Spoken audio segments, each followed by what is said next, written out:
once again, Scott Lettieri. Yeah. Thank you, thanks so much. This is great, this is awesome, this is incredible. A real live audience. I'm not used to that. I'm used to audiences, I'm just not used to audiences that are real and live. You see, because I've been in radio for about 30 years. I'm a newscaster, right? And it's a cool job at first, right? They bring you in, you get hired at the radio station, they take you, they put you in a little booth, little room, you know, they call it a studio. They try to make it sound all glamorous and shit, right? And they bring in this big, prodigious microphone. They say, talk into the microphone. There are thousands of people on the other end of the microphone, and they're listening to every word you have to say. I'm like, that's cool. Finally, somebody's listening to what I have to say, right? But then, you know, day in and day out, you go into that little booth, you're all by yourself. You start to get lonely, right? I was getting lonely. And then your mind starts playing tricks with you, right? It's like you're talking in the microphone day after day, and it's like, after a while, you're like, there's nobody on the other end of that microphone. It's all a ruse, man. It's all just one big lie. They tell you this lie so that you don't go crazy. But you know what? I was going crazy, man. You know, and it was like things were happening in my head, and I was screwing up on the radio, and finally my boss comes to me and he says, hey, man, dude, what's wrong with you? I'm like, dude, there's nobody on the other end of that microphone. He's like, yeah, sure there are. There's lots of people out there. I'm like, really? He's like, yeah. He's like, I know what your problem is. You just need to be more conversational. You need to loosen up, man. You need to talk to your audience, to the microphone, like you know, like their friends, like their neighbors, like their relatives, like just talking to the mic and visualize an uncle. I'm like, oh, okay, you mean like Uncle Mike? He's like, yeah, Uncle Mike. I'm like, all right, I can do that.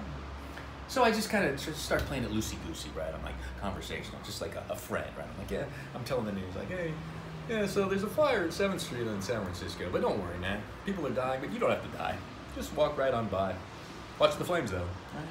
You know, so I'm doing the conversational thing, right? And that didn't work. After a while, I was like, that got old. I'm being conversational, but who am I really having a conversation with? Nobody. Nobody's there. There's nobody on the other side of that microphone. I'm having a conversation with myself. I'm talking to myself. And who has conversations with themselves? Crazy people. Yeah. So I'm like, you know, I'm starting to get depressed. I'm getting all sad. It's coming out on the radio, and my boss comes over to me and he says, hey man, dude, you can't be sad. You can't be depressed on the radio. You need to up your game. You're out of here. I'm like, okay. He's like, tell the news with a smile on your face. That's what they tell you in the radio business. Have a smile on your face when you tell the news. I'm like, okay, I could try that. So the problem with that is that you know, there's all this shit going on in the world, right? So you got to go to work and you got to turn the microphone on. You got to have a smile on your face. It's like, hey, Donald Trump. It's like, fuck Donald Trump, man. He's an asshole, right? And all the other things you have to say, right? All the terrible shit that's happening. It's like 28,000 people died in Afghanistan today. 10 people were killed in Lake Tahoe because of all the snow.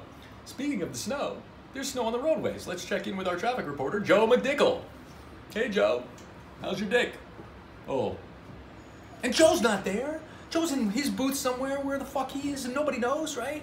He's in Stockton or Bakersfield or Marin County. Nobody knows where Joe is. Joe McDickle, the mystery traffic reporter. Where the fuck is he? Nobody knows, right? So it's driving me nuts, man. So it's like I gotta do something else, man. I gotta get out of here. I gotta get a real live audience because I'm having like psychotic tendencies, and I can't do that.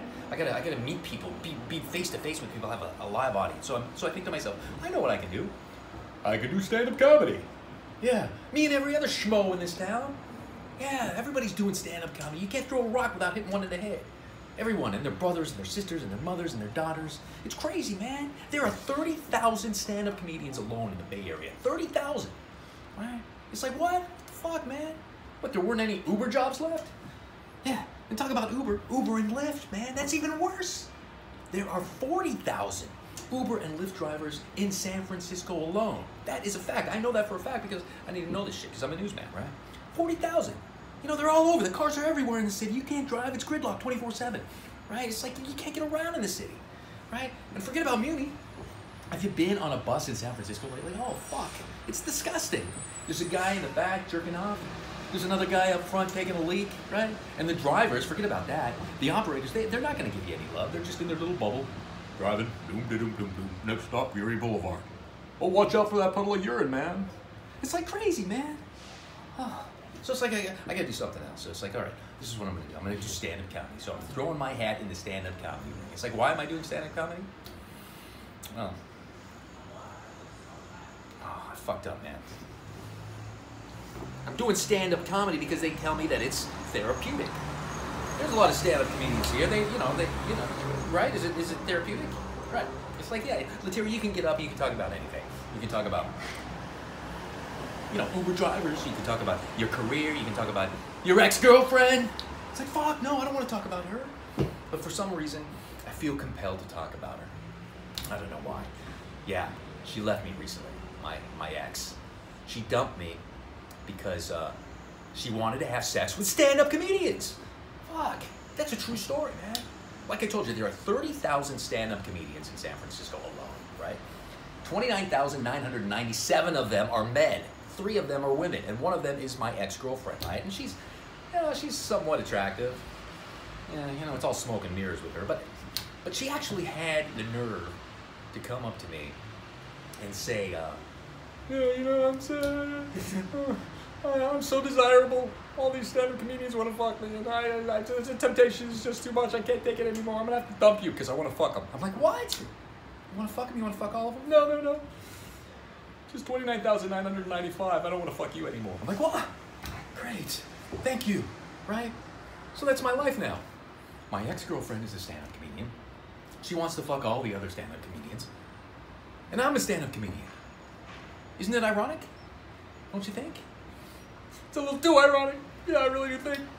It's like rain on your wedding day. Wedding day. I'm never gonna get married. Thank you. That's all I got.